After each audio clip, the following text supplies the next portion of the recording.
This is the Valley's original morning magazine show, ABC 15's Sonoran Living Live.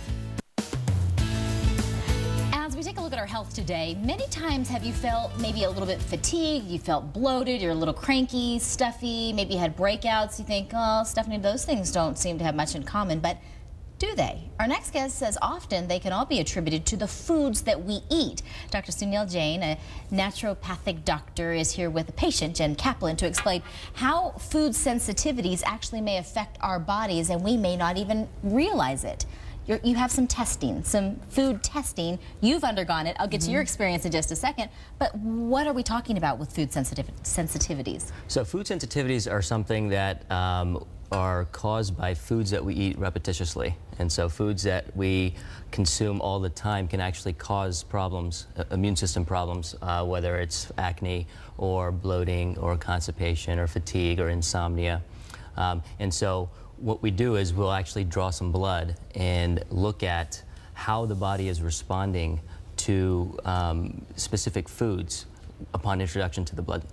So we'll basically go eat the foods and then we'll test our blood? Is that how it works? No, you don't have to eat anything. It's based what's already in your system. What's already in your system, exactly. Yeah, so what we'll do is they'll take the top 250 foods and expose it to the blood and note what type of an immune response is generated. And if it's something that's an exaggerated or abnormal response, then it's noted as a positive.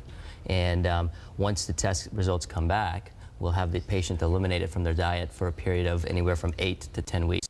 Okay. And in some cases, even up to 6 months. I'm going to grab this cheat sheet here because apparently this is Jen. You had just some different issues and you thought, well, what in the world's going on? And you said, I'm going to go and take a food test. And this was the write-up here. Absolutely. Tell me that you're able to eat something yummy. Well, the longer list is all the stuff that I can eat.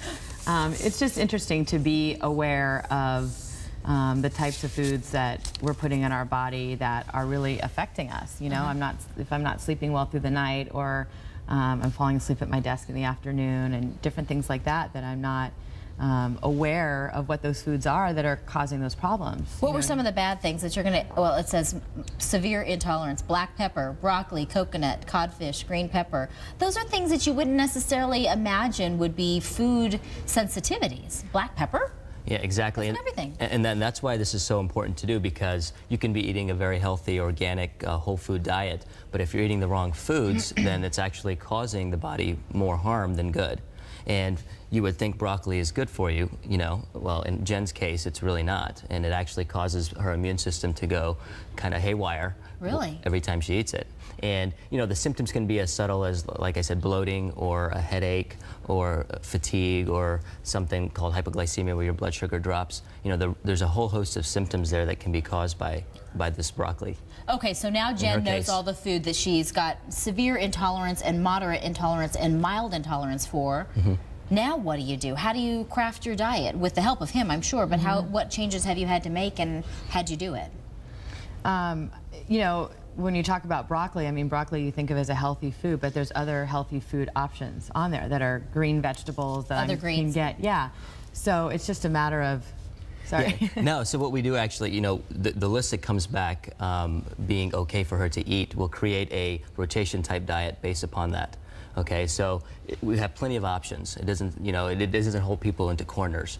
Now, when you have some of the major things come up like dairy or wheat or corn or eggs and soy, you know, you really have to find substitutes for those, which there are plenty of. Yeah, that's the thing, is I think we're able to craft our diets so well now and still enjoy, you know, with different products like these, we're able to still enjoy wonderful, full flavors in our foods. Exactly. And it's just for a short, you know, it's for a short period of time in general, anywhere from 3 to 6 months. And then we'll reintroduce them back into the diet one at a time to see which one continues to cause the problems.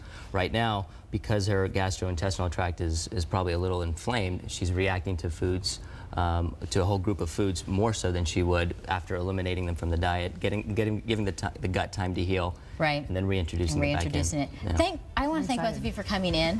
Thank you. You know what? Meet up with me in about, 3 months, and we'll eat some pineapple together, okay? That's a deal. If you'd like more information about the SAGE test or the ALCAT test or any of the tests that they offer for food sensitivities, we'll have that on abc15.com underneath the Living tab. Bye-bye.